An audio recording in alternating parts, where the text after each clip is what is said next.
everyone, welcome back. In today's video, I'm going to be working to raise my garage door rails so they are mounted properly to the ceiling instead of mounted into this beam where they are at a downward angle.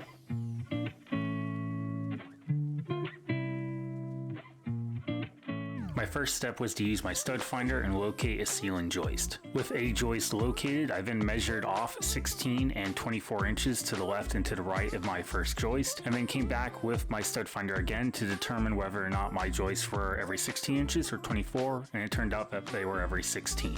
I repeated this process on both sides of the door, and then came back with my drill using a really small drill bit, and made sure that I was hitting an actual ceiling joist and not just empty drywall. To ensure my screw is going to hit the center of a stud or a joist and not just the side of it, I will always drill additional holes roughly a ½ inch to the left and right of my initial hole. If I hit wood in all 3 locations, then I know that center one is roughly the center of that stud or joist. This way, if I secure anything to that stud or joist, I know I'm not just going to hit the side of it and my screw is going to be very secure. I don't want the 2x4s I'm going to be attaching to the ceiling joist to be right into the corner, so I'm going to set them an inch away, and then I use my tape measure and my level to just make a template on the ceiling so that I can place my 2x4 really quickly when I'm ready to attach it.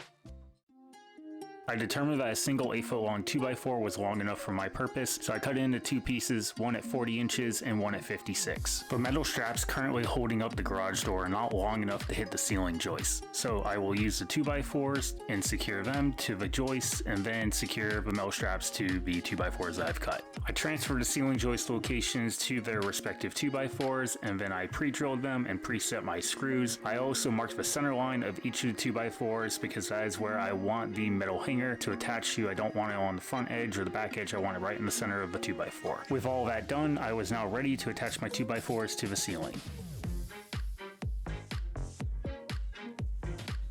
Next, I need to unsecure the garage door track from the metal straps. This is pretty simple since there's only one bolt that secures the 2 of them. After removing that one bolt, I then proceeded with removing all the bolts and screws that secured the metal straps together. With the back of the track free, I moved to the front of the track at the garage door. Here I need to loosen up 4 bolts. I didn't have to remove them completely, just had to be loosened enough so that I can manipulate the track and work towards getting it level. I loosened these bolts pretty briefly because I just needed to manipulate the track up until it hit the bottom of the beam it had been attached to. The track is currently too long to be able to attach to its new attachment point, so I need to cut it off. So once it was hitting the bottom of the beam, I came back with a Sharpie and I marked about 1 inch inward so that I would have a little bit of a gap, because I don't want the track to actually scrape along the wall as I move it up to the 2x4 to be able to attach it. I then used my angle grinder with a cutting wheel on it to be able to cut the track in place. I was a little concerned that it would move around too much on me to be able to do this, but I didn't end up having any issues. With the track cut, I went back to the front of the track, loosened the bolts again, and then moved the track upwards until I got it to roughly level, and then I rear secured all 4 of those bolts so it would hold it in place. Now there is still some movement in the track at this point because it's not secured at the back, but it's going to be close enough once I get it attached. I ended up moving the track so much that the top 2 bolts actually had to be removed from their respective slots and put into new ones so that I could secure them in the proper location for the track to now be level.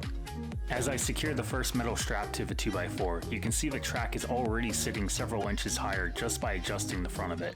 The metal strap that I originally secured to the track is now too long for my purpose. Now I could use it and just deal with having the excess stick past the track, but I didn't like that idea, so I took it to my vise, clamped it down, and cut off the excess.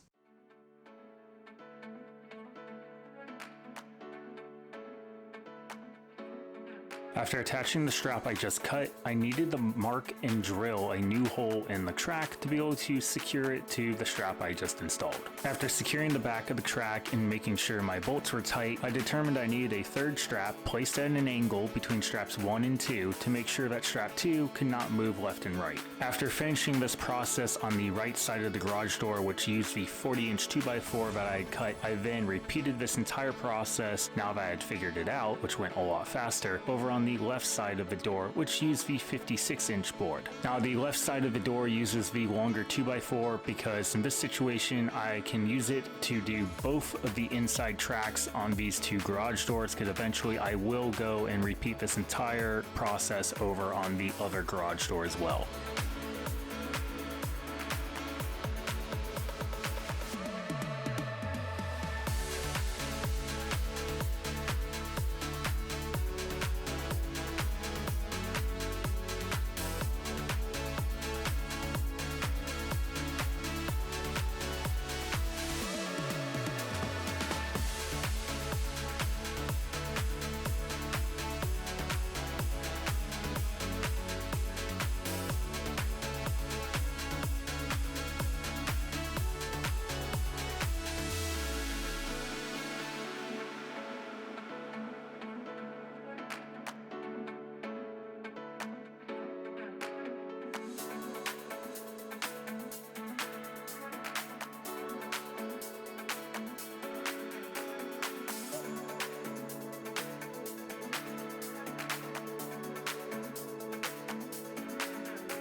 Alright guys, so my attempt at raising the garage door worked out really well. Once I figured out how to do things on the other side, then this side went extremely fast, like, I don't know, 30 minutes or something total to get everything done over here, since I took a couple hours to figure out how to do it over there. And you can see the difference here. This is what originally it looked like. In fact, I still have the lift, garage door lift on this one. So this is the whole original setup process that they had done, or installation process I should say. And I removed the lift, and now I've raised the rails. And of course I installed this 2x4s to be able to do that. But you can see the height difference now that it's up here and it's actually level. I mean, I've gained like a foot by bringing it up. So that concludes today's video. Make sure to hit the thumbs up button, subscribe, and we'll see you next time on the DIY Grunt.